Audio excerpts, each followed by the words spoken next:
যারা জাদুকরের কাছে যায় তাদের ঈমান শেষ। গণকের কাছে গেলে 40 দিনের ইবাদত বরবাদ, আর গণকের কথা বিশ্বাস করলে সব শেষ। গণকের কাছে গেলে কয় দিনের ইবাদত? 40 দিনের ইবাদত বাদ, আর গণকের কথা বিশ্বাস করলে ঈমান শেষ। এজন্য কখনো গণককে হাত দেখাবেন না। গণকেরা হাত দেখে ভবিষ্যৎ বলে দেয়, এরকম আসেনি? অভাব নাই। তাদের কাস্টমারও আছে, এবং তাদের কাস্টমারগুলা এই মুসলমানদের মধ্য থেকেই। একবার চিন্তা করেন, আমার তকদিরের মালিক কে? আল্লাহ পাক। এই জন্য খবরদার, গণকের কাছে কখনো যাবেন না। হযরত ওমর রাদিয়াল্লাহু তাআলা আনহু গণককে হত্যা করার কথা বলেছেন। সেজন্যে গণক যেই কথা বলে, আল্লামা সাইদি সাহেব এবার একটা মজার কথা বলছিলেন যে গণক যদি আপনার হাত দেখে ভবিষ্যৎ বলে, আপনি তার একটা থাপ্পড় দিয়ে দিবেন। তো থাপ্পড় দিলে সে বলবে তুমি আমারে থাপ্পড় দিলা কেন? তখন আপনি বলে দিলেন যে আমার ভবিষ্যৎ কেমন হবে তুমি বলতে পারলা, তো তুমি যে আজকে আমার কাছে আইলে থাপ্পড় খাইবা এটা তুমি আগে জানলা না কেন? কথার মধ্যে যুক্তি আছে। কথার মধ্যে কি আছে? আমার ভবিষ্যৎ কি হবে, কোন দিকে যাবে, আচ্ছা বলেন তো, এটা কে জানে?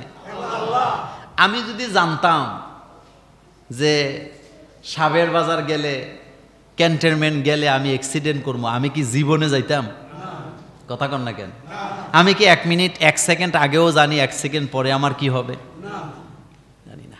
এটা ঈমান। বলেন এটা কি? এটা ঈমান। সহিহ বুখারীতে একটি বর্ণনা আসছে, হযরত ওমর রাদিয়াল্লাহু তাআলা আনহু মুসলিম গভর্নরদের কাছে একটা চিঠি পাঠাইলেন। সেখানে তিনি লিখেছেন, তোমরা প্রত্যেক জাদুকর পুরুষ এবং জাদুকর নারীদেরকে হত্যা করো। মনোযোগ আছে আপনাদের? প্রত্যেক জাদুকর পুরুষ আর জাদুকর নারীদেরকে কি করো? আল্লাহর মনোনীত দিন ইসলাম থেকে মুখ ফিরিয়ে নেয় যারা, অন্য কোনো কিছুকে যারা অনুসরণ করে, তাদের কোনো কিছু আল্লাহ দরবারে কবুল হবে না। কিয়ামতে আল্লাহ তাদেরকে অন্ধ বানাবে। বলেন কি বানাবে? ওয়ামান আ'রাদা আন যিকরি ফাইন্না লাহু মাঈশাতান দানকা ওয়া নাহশুরুহু ইয়াওমাল কিয়ামাতি আ'মা ক্বালা রাব্বি লিমা হাশারতানি আ'মা। আল্লাহ রাব্বুল আলামিন বলেন, যারা দুনিয়াতে কোরআন থেকে, ইসলাম থেকে মুখ ফিরিয়ে নিয়েছে, আমি কিয়ামতে তাদেরকে অন্ধ বানায় উঠাবো। নাউজুবিল্লাহ পড়েন। কি বানাবে? তারা সেদিন বলবে, ও আমাদের রব, আমরা তো দুনিয়াতে চক্ষুষ মানছিলাম, চোখ ছিল, আমরা তো দেখতাম, আজকে আমাদের চোখ নাই কেন? আল্লাহ বলবেন, দুনিয়াতে থাকতে তোমরা যেমনি ভাবে আমার হুকুম থেকে, আমার কোরআন থেকে, আমার বিধান থেকে মুখ ফিরে নিয়েছ, আজকে আমি আল্লাহ তোমাদের কাছ থেকে মুখ ফিরে নিলাম। এক কথায়, দুনিয়াতে যারা ইসলামের আইন কানুন দেখার পরেও এটাকে আঁকড়ায় ধরে নাই, ভালোবাসে নাই, এটার জন্য সংগ্রাম করে নাই, তারা কিয়ামতের ময়দানে অন্ধ হয়ে উঠবে। আল্লাহ তাদেরকে অন্ধ করে উঠাবে। অন্ধ হয়ে উঠতে চান কিয়ামতে? অনেকে মুখ বন্ধ করে আছে। অন্ধ হয়ে উঠতে চান? ভালোবাসতে হবে কোরআন, ভালোবাসতে হবে কোরআনকে। আমার কলিজার ভাইয়ারা, আল্লাহ রাব্বুল আলামিন বলছেন, খবরদার, ইসলাম ছাড়া অন্য কিছুকে অনুসরণ করা যাবে না। আল্লাহ পাক নিজেই বলছেন, ওয়ামান ইয়াবতাগি গায়রাল ইসলামি দীনান ফালাই ইউকবালা মিনহু ওয়া হুয়া ফিল আখিরাতি মিনাল খাসিরিন। যে ব্যক্তি ইসলাম ব্যতীত অন্য কোনো ধর্মকে গ্রহণ করবে, তার কোনো নেক আমল আল্লাহর দরবারে কবুল হবে না, আখিরাতে সে ক্ষতিগ্রস্তদের অন্তর্ভুক্ত হবে। তার মানে ইসলাম ছাড়া কোনো ধর্ম, কোনো বিধান আপনি মানলেও আপনার এটা আল্লাহর দরবারে কবুল। আল্লাহ পাক আবার বলছেন, আফা গায়রা দীনিল্লাহি ইয়াবগুনা ওয়া লাহু আসলামা মান ফিস সামাওয়াতি ওয়াল আরদি তাওআও ওয়া কারহাও ওয়া ইলাইহি ইউরজাউন। তারা কি আল্লাহর আনিত দিন পরিবর্তন করে অন্য কোনো দিন তালাশ করে নাকি? আসমানের জমিনে যা কিছু রয়েছে সবাই ইচ্ছায় হোক অনিচ্ছায় হোক আইন মানে কার? আকাশ জমিনে যা কিছু আছে চিল্লান দিয়ে বলেন সবাই আইন মানে কার? ইচ্ছায় হোক অনিচ্ছায় হোক। এবার একটু জোরে জোরে বলেন সূর্য আইন মানে কার? চন্দ্র আইন মানে কার? গ্রহ নক্ষত্রগুলো আইন মানে কার? মহাসমুদ্রের পানিগুলোর আইন মানে কার? একমাত্র আল্লাহর আইনের সাথে গাদ্দারি করি আমরা মানুষ। আমরা মানুষ। সূর্য পূর্ব দিক থেকে উঠবে, পশ্চিম দিকে অস্ত যাবে, এই আইনটা কার? দেখেন না, বিজ্ঞানীরা মাঝে মধ্যে আপনাদেরকে ডর দেখায়, কই মহাকাশ থেকে একটা পাথর খণ্ড পৃথিবীর দিকে দিয়ে আসতেছে, তো তুই বিষ খেয়ে মরি যা। পাগল কোথাকার। শোনেন, মহাকাশ থেকে একটা পাথরের খণ্ড এসে পৃথিবীকে ধাক্কা দিয়ে ধ্বংস করে দেওয়ার ক্ষমতা পাথরের নাই। এই যে সৌরজগৎ ঘুরতেছে, লাশামসু ইয়ামবাগিলাহা আন তুদরিকাল কামার, মহাশূন্যে যা দেখতেছেন সবই ঘুরতেছে, এটা সত্য। কিন্তু এই ঘূর্ণনের কারণে একটার সাথে আরেকটা ধাক্কা খাবে, এটা কখনো পসিবল নয়, কারণ এরা হুকুম মানে কার? হেতে আমগরে ডর দেখা কয়টা পাথর খণ্ড এসে পৃথিবীর আঘাত করবে, কোনো ক্ষমতা নাই। পৃথিবীটাকে একটা নিরাপদ জায়গায় রাখছে কে? জমিনটাকে বসবাসের জন্য উপযুক্ত করছে কে? বেটা তোর মাথা কুদ্দুর আর তুই কুদ্দুর। আমি ছোটবেলা যুক্তিবাদী সাহেবের ওয়াজ শুনছি, শুনছেন না আপনারা?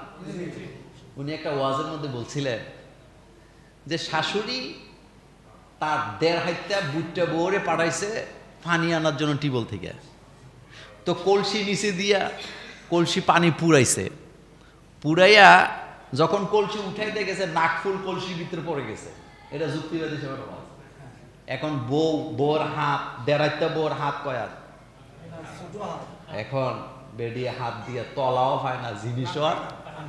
শাশুড়ি কয় তুই আসস না, যেন এতক্ষণ লাগেনি পানি আনতে। কয় আম্মা পানি আনমু কি, কলসির তো তলা নাই। আসলে কি কলসির তলা নাই? শুনেন, এই যে পৃথিবী থেকে প্রথম আকাশ, বিজ্ঞানীরা প্রথম কইছে যে আকাশ টাকাশ বলতে কিছু নেই, অনেক দূরে, তো এই জন্য নীলা নীলা লাগে। এখন কয় না আকাশ আছে, মহাকাশের সৌরজগৎ আছে, মিল্কওয়ে আছে, কক্ষপথ আছে, সবই আছে। কোরআন বলতেছে পৃথিবী থেকে প্রথম আকাশের দূরত্ব হলো 500 বছরের রাস্তা। সুবহানাল্লাহ বাইজে কয়ে নাকি? আর কোরআনের দূরত্বের গতি হইল বিদ্যুতের গতি, আলোর গতি। কিসের গতি? আলো প্রতি সেকেন্ডে যায় 1 লক্ষ, তো 1,86,000 মাইল বেগে গতিতে যদি আপনি প্রতি সেকেন্ডে যান, তাইলে জমিন থেকে প্রথম আকাশে যাইতে লাগবে কয়শো বছর? তো প্রথম আকাশটা খুব কাছে না? এরকমের আকাশ কয়টা? এরকমের জমিন কয়টা? আপনি দুনিয়ার ক্ষুদ্রতম পৃথিবীতে বৈশা আপনি আল্লাহরে বুঝা ফেলাবেন, আপনার সাহস আছে মিয়া? আল্লাহ আপনার সাহস আছে?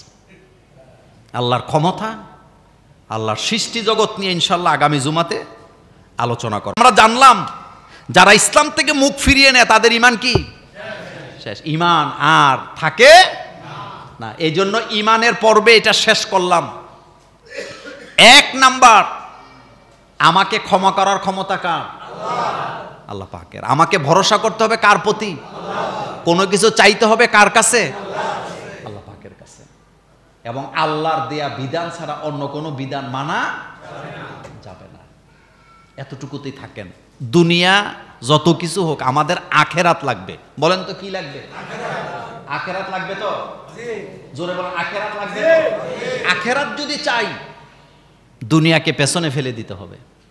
দুনিয়া ততটুকু লাগবে যতটুকু লাগে।